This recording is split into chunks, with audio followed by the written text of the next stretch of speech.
Finally চলে আসলাম কমলা বাগানে। কমলা বাগানে আপনারা চলে আসতে পারেন নিজ হাতে পেরে কমলা টেস্ট করার জন্য। আর কমলা বাগানে কিভাবে আসবেন, সর্বপ্রথম আপনাকে সাতখামার বাজারে চলে আসতে হবে। আর এই সাতখামার বাজার থেকে হাতের বামে যে রাস্তাটা গেছে সেই রাস্তা দিয়ে ৭১-এর মোড়ে চলে আসবেন। ৭১-এর মোড়ে চলে আসার পর এখান থেকে বাম সাইডে যে রাস্তাটা যাবে এই রাস্তা দিয়ে কিন্তু আপনাকে অবশ্যই যেতে হবে। আর আপনি এইভাবে প্রকৃতি দেখতে দেখতে একদম কাছাকাছি চলে আসবেন কমলা বাগানের। আর কমলা বাগানের কাছাকাছি চলে আসার পর এখান থেকে আপনাদের পার্সোনাল গাড়ি থাকলে এখানে সামনে পার্ক করে কিন্তু আপনাকে কমলা বাগানের ভিতরে যেতে হবে। আমরা দুপুরে পরপর বের হয়েছিলাম যাতে সন্ধ্যার আগে কিন্তু আমরা সবকিছু দেখে কমপ্লিট করতে পারি। তো এখান থেকে আমরা এই রাস্তা দিয়ে যাওয়ার সময় কিন্তু অন্যরকম একটা ফিল হবে। এক পাশে ধান ক্ষেত, আরেক পাশে পুকুর। এখান দিয়ে যাওয়ার সময় এখানে কিন্তু অন্যরকম একটা ফিল আসে। তো আমরা কিন্তু একদম গেটের সামনে চলে আসছি। গেটের সামনে চলে আসার পর আপনাকে আরেকটু ভিতরের দিকে যেতে হবে। একটু ভিতরে আসার পরেই কিন্তু এখানে টিকিট কাউন্টার পেয়ে যাবেন। এখান থেকে আপনাকে 20 টাকা পার মাথা কিন্তু টিকিট কেটে ভিতরে যেতে হবে।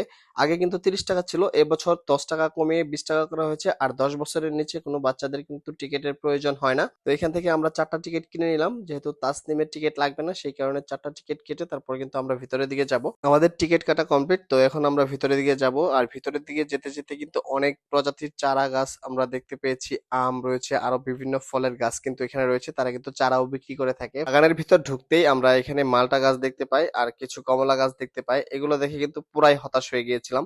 একটু ভিতরে ঢুকতেই আমাদের হতাশা কেটে গেল। আর এখানে থোকা থোকা কমলা দেখে কিন্তু যে কারো মনে হবে যে দেশের বাহিরের কোনো বাগানে চলে আসলাম, কিন্তু এটা হচ্ছে আমাদের শ্রীপুরের সাতখামেরের কমলা বাগান। এই কমলা বাগানে কিন্তু প্রচুর পরিমাণে ফলন এসেছে এবছর। এই কমলা বাগান ভাইরাল হওয়ার মূল কারণ হচ্ছে এর বাম্পার ফলন। আর এবছর কিন্তু গত বছরের তুলনায় অনেক বেশি ফলন হয়েছে। আর কালার গুলো কিন্তু অনেক সুন্দর হয়েছে। কমলা দেখতেই কিন্তু লোভনীয় মনে হচ্ছে যে রসে টইটুম্বুর হয়ে আছে, দেখলেই আপনার খেতে ইচ্ছে করবে। এটার স্বাদ যেমনই হোক, এটার চেহারা কিন্তু অনেক সুন্দর।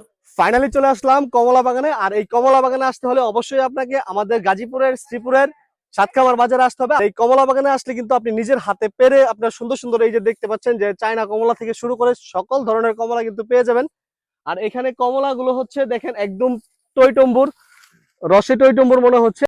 এখন যদি আপনাদেরকে এই কমলার টেস্ট সম্পর্কে বলতে যাই তাহলে অবশ্যই আমাকে এটা টেস্ট করা লাগবে। তো টেস্ট করার জন্য এখান থেকে আমি জাস্ট একটা কমলা যদি আপনাদেরকে ছিঁড়ে দেখাই, তো এখান থেকে দেখতে পাচ্ছেন যে কমলাটার কালারটা কিন্তু তেমন আসে নাই। তো এখান থেকে আমি এটাকে টেস্ট করব, জাস্ট টেস্ট করার জন্য।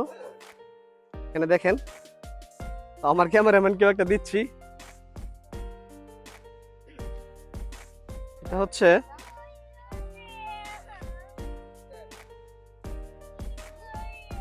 এটা তেমন মিষ্টি না, মোটামুটি মিষ্টি আছে। তো টকও বেশি না, মিষ্টি বেশি না, এটা এভারেজ বলা চলে।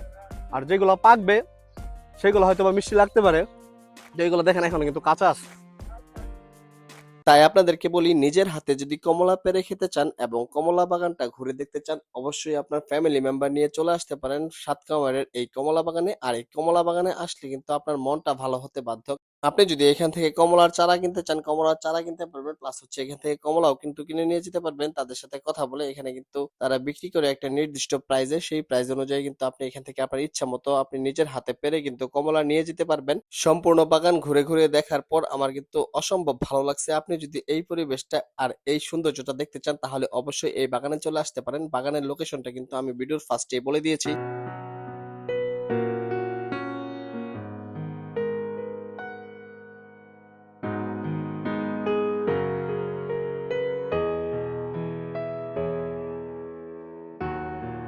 এই কমলা বাগানে এসে কিন্তু ভাইরাল কিছু মুখের সাথে দেখা হয়ে গেছিল। আমাদের শ্রীপুরের যারা ভাইরাল মুখ তাদের সাথে দেখা হয়ে গেছিল। যাই হোক, আপনারা যদি এই বাগানে ঘুরতে আসেন তাহলে অবশ্যই খুব তাড়াতাড়ি চলে আসবেন, কেননা হচ্ছে কমলা শেষ হওয়ার আগে কিন্তু আপনাকে কমলা বাগান ঘুরে শেষ করতে হবে। এতক্ষণ সাথে থাকার জন্য অসংখ্য ধন্যবাদ। পেজ থেকে দেখলে পেজটাকে ফলো করে দিবেন, চ্যানেল থেকে দেখলে চ্যানেলটাকে সাবস্ক্রাইব করে দিবেন। সবাই ভালো থাকবেন, সুস্থ থাকবেন, আল্লাহ হাফেজ।